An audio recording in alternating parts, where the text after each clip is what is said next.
I don't know, do you remember your first day when you walked into Queen's? Yes, I do.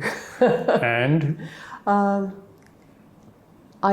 think it was just a sense of pinching myself, you know. And I remember a postgraduate taking pity on me. I think I'd arrived too early. And he said, come with me, I've got to do my washing. I'll take you to the laundry room and I'll tell you everything you need to know. I mean, it wasn't as dodgy as it sounds. And it was his way of saying, right, you know, this is a normal thing. I think that was why he'd done it. This is a normal thing. We do our washing. You need detergent. You need your coins. I'm going to do this in front of you. It's not all extraordinary chapels and 600-year-old buildings and, you know, antique books. There is a kind of daily life and a rhythm to it that you need to understand and get on with. There was a payphone, that was what we had, right next to the washing machine, right? And so it was sort of put your washing on, call your mum, check everything's okay at home, and that then gives you the sort of, the release. I'm gonna go back to my magical, extraordinary world, knowing that I've got my feet on the ground. Was it still 2p's and 10p's that you had to put on the phone, or had it evolved? I don't want to give my age away. I should say it was much more expensive. I'm sure we were into pound coins by then. So I want to start maybe looking at the future of Queen's in this post-pandemic world. Luckily, we're now breathing the sigh of relief, but looking again at the landscape as to what lies in store. How well do you think Queen's has recovered, and what are the things that you've learned along the way? So let me first thank you for doing this. Like everybody else, we were shaken by the pandemic. And just as we emerged from the pandemic, we then got the energy crisis, and then we got the cost of living crisis. So we've had 3 crises, one after the other. We navigated some real difficulties. Our students, of course, were disrupted. The way we provided education was disrupted. Our finances were disrupted. Our society was disrupted. But somehow we got back on side pretty quickly. And then we moved to initiatives that I think are improving our college. And the good news is that we learned a ton during the pandemic, including what our fragilities were. And we're very focused on not only building on the foundation we have, but also reducing what I call structural weaknesses.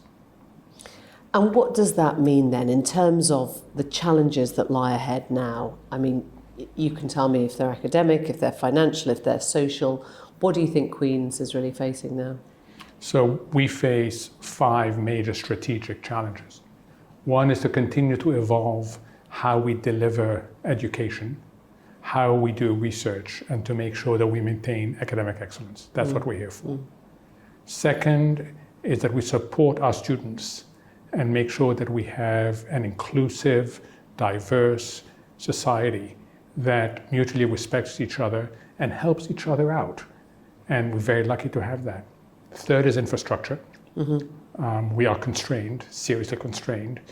Then there's financial resilience, which we are trying to improve so that we don't have to scramble when we get a shock from outside. And then the final thing is governance. We have great ideas, but we tend to lag in implementation. So we've been looking at ways to improve our governance so that we can act on these great ideas that we have. So this must have a knock-on effect, whether you're talking about staff, fellows, whether you're talking about students. I mean, what are you seeing in terms of those relationships and how the communities sit? So the most encouraging thing is seeing fellows and students take the initiative. I'll give you 2 examples, if I may.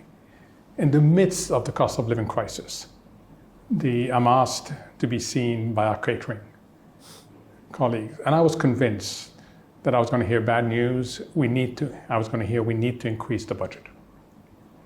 And our domestic purser comes in and says, I have an idea.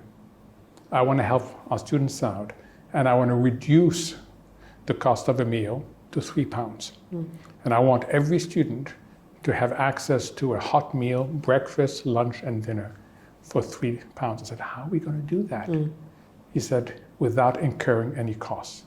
I said, I don't believe you.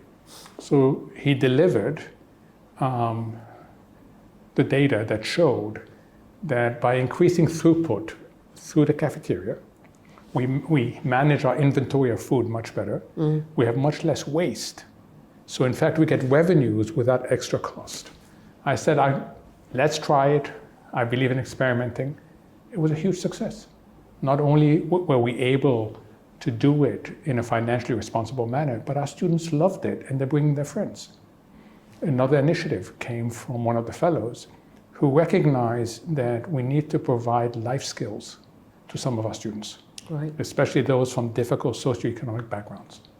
So completely on her own, she established a partnership with a well-known firm in London, and that firm has volunteered 5 mentors, which we've now coupled with our students, and they get one-on-one mentoring in a very safe environment. What is that then? I mean, if people want to know what the life skills are, what are you talking about? It's simple things like, how do I prepare a CV? Right. How do I dress for an interview? What am I supposed to expect in an interview? How do I think of different sectors? What's it like when you had to go for an interview? You know, our students, some of them will stay in academia, most of them will go out. And we've realized that especially those coming from difficult socioeconomic environment don't have the parents, they don't have the context that I had growing up. But if you're first generation university attendee, you are really at a disadvantage. And we're going out of our way through mentoring, through different life skills to try and help people and allow them to fulfill the incredible potential. Emily, you cannot believe how brilliant these students are. I'm hearing a real stress on welfare. I mean, that, of course, should be at the heart of any institution, any school, any college. But it's really coming through in what you're talking about now. And you've also worked very hard on scholarships for postgrad students. Just talk me through the 22 new ones that you've set up. So when we came, and I have to thank our Director of Development, Ron Kidd, for this, we discovered that really bright students, first generation, do not go on to do masters and PhDs.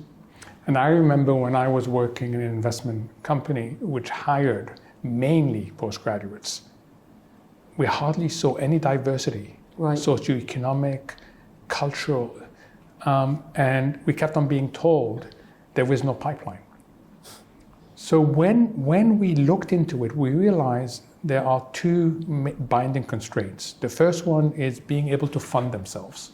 Yeah. The other one, which I should have known and I didn't, is that there's tremendous pressure on first generation students to immediately monetize the undergraduate degree. That's what the family expects. So Rowan Kidd came up with the idea, let's design a scholarship that explicitly recognizes that issue and has a little bit more.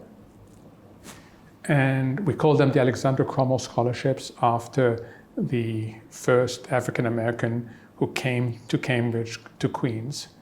And donors very kindly allowed us to experiment with 6 of them. Yeah. And that was an important, so we are learning a tremendous amount. We now have 22 of them. Our next step is to partner with companies and hopefully foundations and not just individual. And the idea is to enhance access, participation. And everybody knows Queens is a friendly and inclusive college, and we want to be even more so. You've talked about the financial help, the physical help.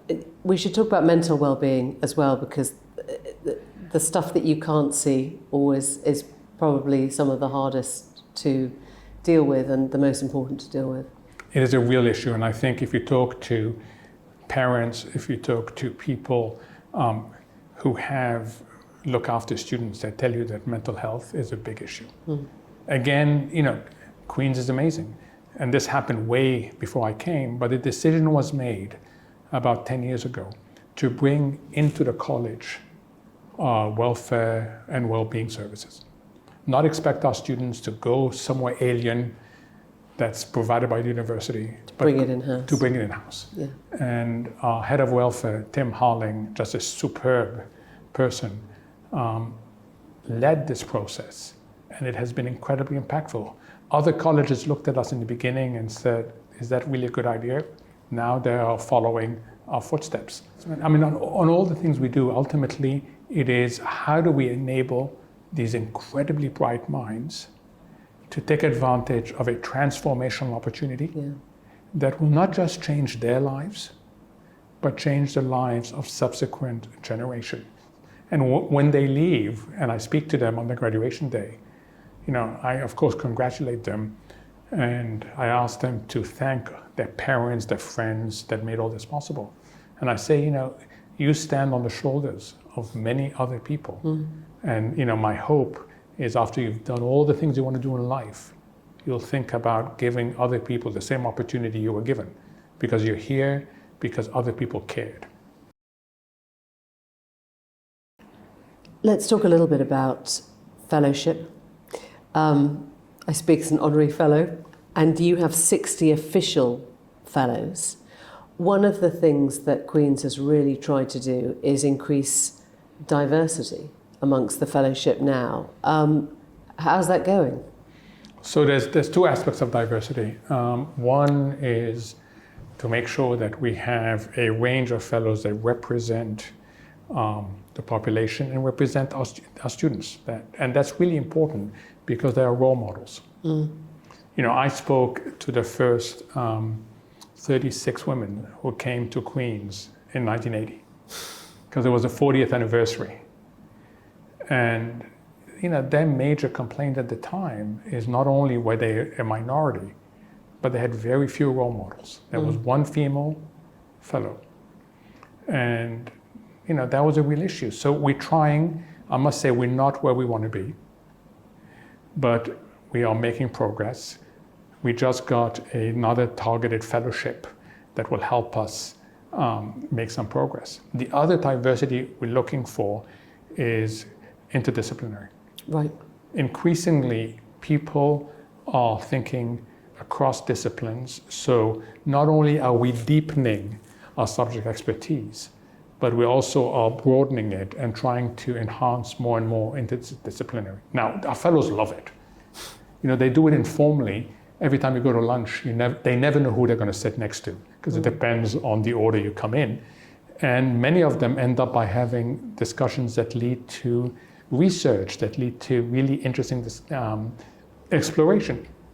But now we're also doing it more and more for our students, and they are enjoying it. Yeah, and in terms of just attracting world-class scholars to come in, to be part of the fellowship, how are you reaching the people that you need to be reaching? So recently we had the thrill and honor of one of the top people in behavioral science, Cass Sustain, of being willing to spend time at Queen's every year. And when he's asked, why would you do that? You're not paid, right? Why would you come spend several days holding 3-4 lectures a day? His answer is, I just love the environment. I love the interactions with others. So we've been lucky. I think the one disadvantage is that we now really have to think very hard on what we want the size and shape of our fellowship to look like. Yeah. It's a discussion that we need to have because we're lucky enough to have a lot of people coming forward wanting to come to Queen's, and we need to have some vision. It's not an issue that we've had to discuss for the last few years, but now I think it's staring us in the face. There is something glorious but frankly intimidating about those first paces that you take through the gates of Queen's, particularly I think for people coming from non-traditional backgrounds to university education, to a Cambridge education. And I'm sure you sort of appreciate the need to demystify a bit. We love it. We love the magic of Cambridge and of Queen's, but we also need to feel it's somewhere you can fit in, that it is your daily place of work. Yes. I mean, I remember my first day there, and I extrapolated from my day, which was excitement, but I didn't realize how intimidating it can be. We had a session with one of the students, and I asked her, tell me the good, the bad, and the ugly of being at Queen's. Yeah. And she was on a bursary. She said the good is the people, incredibly supportive. I was worried about an imposter syndrome, never felt it. I said the bad, really hard work. I'm keeping up, but it's really hard work. I said, what about the ugly? She said, you really want to know? I said, I absolutely want to know. And she said, I never thought I would be intimidated by the buildings. When I walked in, I looked around and thought, they have been standing for centuries. Do I belong here? And I had never thought of that angle. So yes, I mean, it can be intimidating, but after a while, it becomes home. Where were you first year in terms of rooms? I was in Friars. Oh, interesting. And I loved Friars because I had that magical walk across the mathematical bridge every night, from whatever we were doing.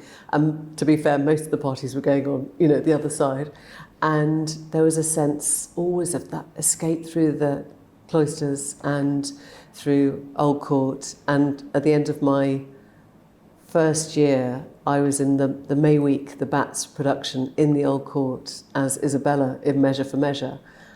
And I don't think I ever quite got over it. I mean, it was the peak of my acting career. It went downhill very quickly after that. But it was an extraordinary thing. So that was my most magical evening. Yeah. It was Midsummer Night's Dream in Cloister Court, which was incredible. Yeah. I still go to that Bats. I think that Bats production in June is just magical. It's extraordinary. Yeah. Absolutely magical. And so I suppose going back to imposter syndrome, when I say, when we say you have to pinch yourself, that's kind of what you mean, right? I don't believe that I should be here. I don't believe that I quite belong, or I don't believe this is real. What do you say to people who do bring that imposter syndrome to you and say, I haven't quite earned my place here yet? I say the people who assessed you, the people who interviewed you, have been doing this for a very long time. They are a very good judge of fit. Okay. You're here because you truly belong to be here, and you will soon find out that these people know what they're talking about. I also actually say the same thing to people who don't make it. I say, Queen's isn't for everybody. So it's a very competitive place, but also fit is really important. And, I must say people who interview are actually very good at getting a feel for whether the students will flourish at Queen's or not. But I guess you also have to invest in outreach, right? You have to make sure that you're reaching people who might have the imposter syndrome before they even get to your door. And we've discovered that if you're not on the ground, it's very difficult to do. So we have lots of ambassadors. We go out, we talk to schools, we encourage people. But we discovered that there's nothing better than being on the ground in certain places and partnering up with local institutions and others that are like into university. So if you think of what holds back someone from a very difficult socioeconomic background from aspiring to Cambridge and to Oxford, there are three things, two of which we can address.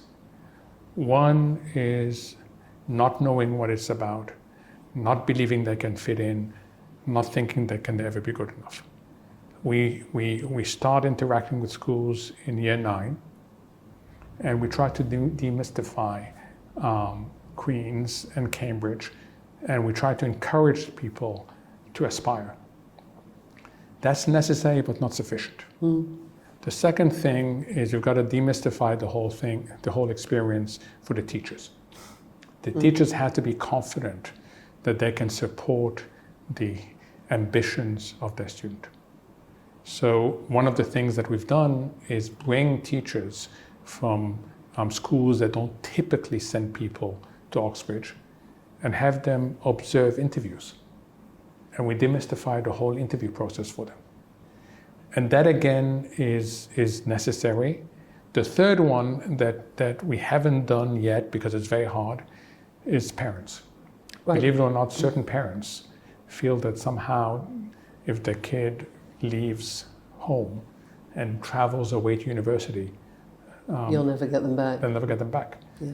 And that one, but being on the ground, and Emily, we are continuously learning. Yeah. Continuously learning.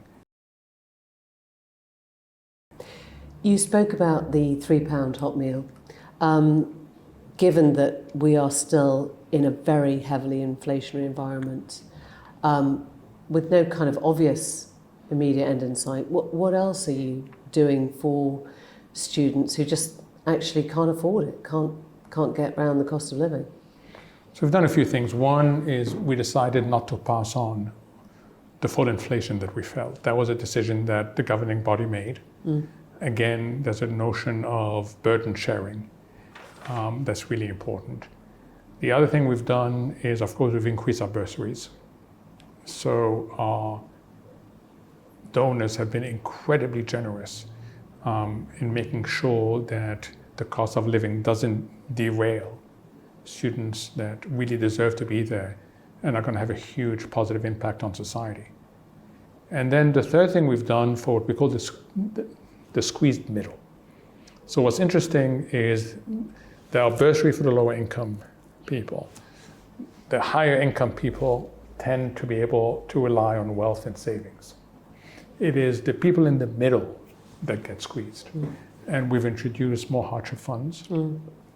We've also taken decisions that go beyond supporting the academic endeavors. For example, if you want to travel, if you want to participate in sports, if you want to participate in different societies, our donors have been incredibly generous and have allowed us to provide that sort of support.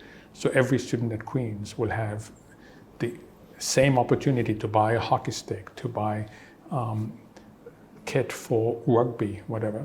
And then finally, we've stepped up what we call the subject funds. Mm. So directors of studies can themselves enhance that. So we've done it in a way that we hope is what I call incentive compatible, that this is all meant for you, to help you, to enable you to take full advantage of the opportunities you have at Queen's. And so far, it seems to work. Again, I sit in meetings and I'll have someone propose something. And I think to myself, well, that's brilliant. Why didn't I think of that? And a few years ago, one of our colleagues, the dean of college, said, we need a financial tutor. We need a fellow who is responsible for thinking of how we allocate these funds and making sure that we bring everything together and have a coherent approach. And we have a financial tutor right now, Andrew G., who's an engineer. So he brings an engineering mindset to it, which is great. And it has made a huge difference. And the students really appreciate it. Yeah.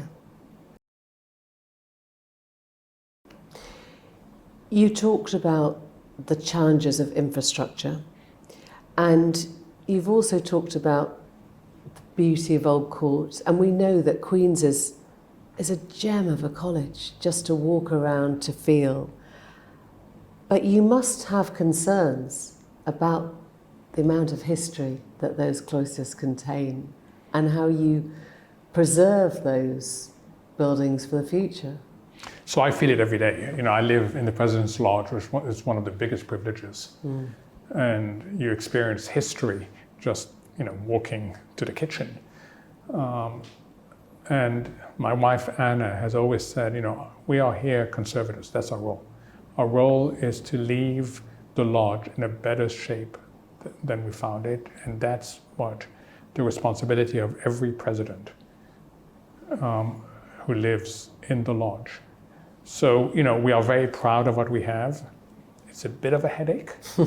And then you have to live with things that are, quote, charming. Go on, you must tell me what the headache is. So temperature will vary by about 10 degrees depending on which room you're in. Right. Because windows are not uniformly efficient. Yeah. I have two daughters. They came over the first Christmas. They were in rooms adjacent to each other. They stayed 10 days. They never both had heating at the same time. Okay, because the lodge wasn't able to heat both rooms. And maintenance was wonderful. They would come and they would fix one, and the next thing we know, it knocks the other one out.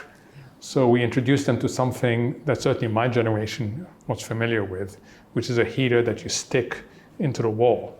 And they looked at it like, what is this? They came from the US, what is this? I thought in the old days it used to be just naked bars. That's what it was. I think you have a supply of hot water bottles for any guests. Correct. Right. We do. We have that. But in terms of what you need to do to upkeep now. So we have we have three distinct infrastructure challenges. One is maintain the beautiful buildings we have, and that's really expensive. We are about to close Erasmus, right, to decarbonize it. So we also want to be able to maintain our buildings in a fashion that is sustainable and that is reflective of how strongly we feel about the environment. And decarbonizing our site is not an easy thing to do, but we will do it. So one is simply maintenance. The other one is expansion. And we've been very lucky. We've come across a property on Grange Road, which will give us an additional 42 rooms for our students, which is going to be extremely helpful. And then the third element that people don't think about is reorganization. And again, our domestic bursar, Andy Bainbridge, has come up with really bright ideas that can improve the flow of and the experience at college. When you come in through the Porter's Lodge, the first thing that hits you is a massive bike shed. That is prime real estate. Mm-hmm. We have room for a bike shed elsewhere. That can be converted into various facilities for students. We desperately need more study space. If you go to our Alston Craft, there's no cafe. There's no social aspect on that. So our third element is reorganization. So between maintenance, expansion, and reorganization, we hope to provide future generations of students and fellows and staff even better experiences. Mohamed El-Erian, many thanks. And thank you again for doing this. My pleasure. And come back and visit and see all that in action. I will. Thank you. Thank you.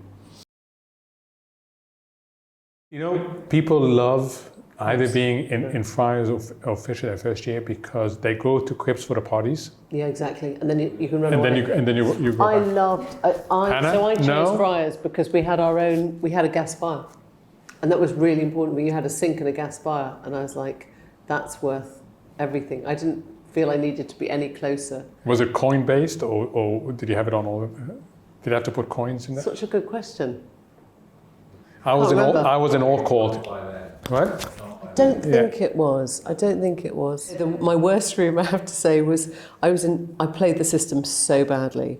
We were in W, and I don't know if you still do the system where you say you'll share with somebody, and the pairs come down, and a friend and I didn't want to share at all, and we worked out that there were enough people who wanted to share ahead of us so that we'd be the first people on the top of the non-sharing list. And instead, we got the very bottom of the sharing list. No. And we were stuck in W between, have they still got the goods entrance? Yes. Right. So it was like, there was a lorry between you and the loo every night. And we just used to look at each other going, how have we ended up here? Yeah. I love the stories about the lodge, because we always used to laugh at the idea that the lodge had the worst views in Queens because it's so beautiful that you look out over Erasmus, and you just think, oh, okay. Did you set foot in the lodge when you were there? Yes, yeah, I did. A few times. And you did it. My year never. We never set foot in the lodge. I went back. I suppose for the honorary. Yeah, and it was. And Chris Pounton was still there. Is Chris with you still? Life fellow, Yeah. And I remember they had a lovely drinks party in the sort of grounds of the lodge as well. It's beautiful. But in the winter, it's probably not so great.